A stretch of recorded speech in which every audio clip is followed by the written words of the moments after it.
بسم اللہ الرحمن الرحیم۔ رحمان کی رحمت میں غور کیا کریں۔ اس نے ایک نافرمان کو کتے کو پانی پلانے کی وجہ سے بخش دیا۔ جس نے 100 آدمیوں کو قتل کیا اسے بھی معاف کر دیا۔ اس نے توبہ کرنے والوں کے لیے اپنا ہاتھ ہلایا ہوا ہے اور کفار کو بھی توبہ کی دعوت دی ہے۔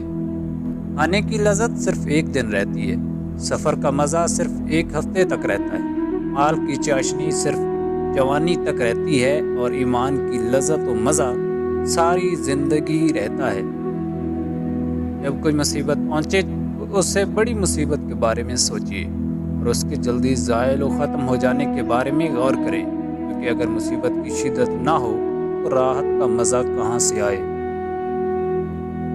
ہونا تو یہ چاہیے کہ آپ کے ہاتھ میں ہمیشہ ایک کتاب ہو، کیونکہ آپ کو ایسا وقت بھی ملے گا جسے آپ کتاب کے بغیر ضائع کر دیں گے۔